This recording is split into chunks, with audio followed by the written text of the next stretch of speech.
Freedom is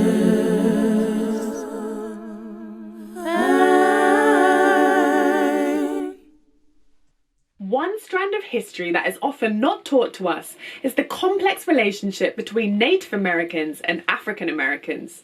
Did you know that some Native American tribes had slaves? There are almost 600 Native American tribes legally recognized by the Bureau of Indian Affairs in the United States. During the colonial period, there were 5 tribes who at the time were known as the 5 civilized tribes. They were the Cherokee, Chickasaw, Choctaw, Muskogee Creek, and Seminole. Members of these 5 tribes all had enslaved Africans, some of whom were with the tribes during the Trail of Tears in 1830, when 60,000 Native Americans were forcibly relocated to a specially designated Indian Territory west of the Mississippi River. There has been intercultural exchange and intermarriage between Native Americans and African Americans since at least the 17th century. Interracial relationships were known to have taken place between Native Americans and Africans.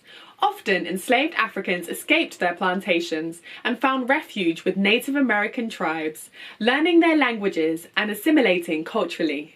Some tribes actively encouraged mixing with Africans, as it was believed this union would result in stronger offspring. This became such a cause for concern to European authorities that in South Carolina, several laws were passed to restrict Native Americans and African Americans' proximity to each other.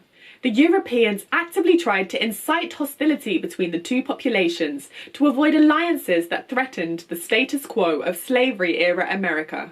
In 1866, following the American Civil War, the 5 tribes were required by the American government to emancipate their slaves and grant them membership into their tribes as freedmen.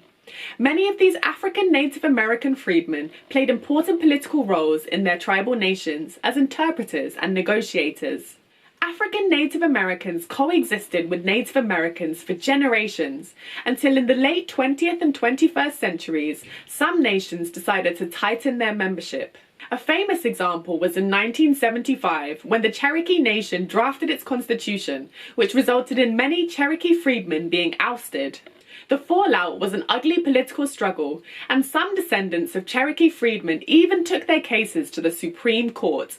In 2006, the Seminole Nation of Oklahoma also excluded around 2,000 black Seminoles who could not prove their descent from a Native American ancestor on the Dawes Rolls, an 1893 commission which had registered and allotted land to members of the 5 tribes. The issue was that many African Native Americans had been registered as African American, regardless of their genetic, linguistic, and cultural affiliation with their respective Indian nation. There have been accusations from African Native Americans that these efforts to exclude them were racially motivated due to the tribes wanting to preserve gambling revenues from Native American casinos for fewer people. That said, there are a handful of staunch African Native Americans who continue to campaign for their right to be formally recognized and reintegrated into their respective tribes.